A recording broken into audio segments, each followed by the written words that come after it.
The World Health Organization is sending medical supplies to Aleppo amid reports that chemical weapons have been used in Syria.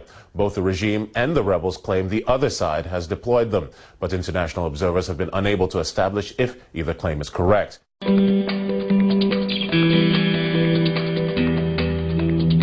In Syria, accusations are flying over whether a chemical weapon has been used and who is to blame. The government of President Bashar al-Assad says rebel forces fired a rocket loaded with chemical agents, killing at least 26 people and injuring dozens more. These pictures of the aftermath have been broadcast on Syrian state television. The country's information minister says Turkey and Qatar must bear some responsibility because of their support for the rebels.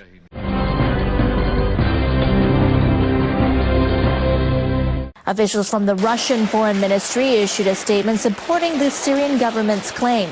But White House spokesperson Jay Carney said they have no evidence to back up the charge that the opposition used chemical weapons.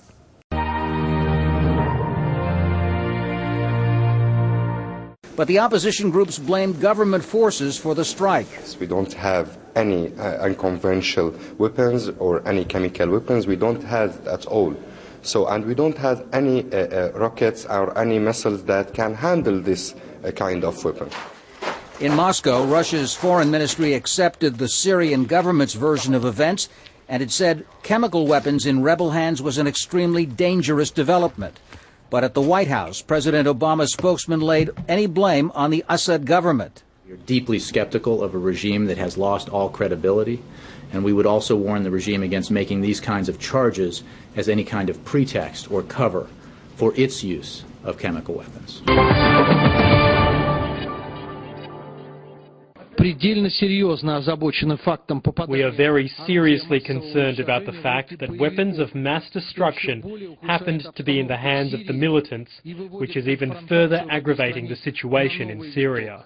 We have no reason to believe these allegations represent anything more than the regime's continued attempts to discredit the legitimate opposition and distract from its own atrocities committed against the Syrian people.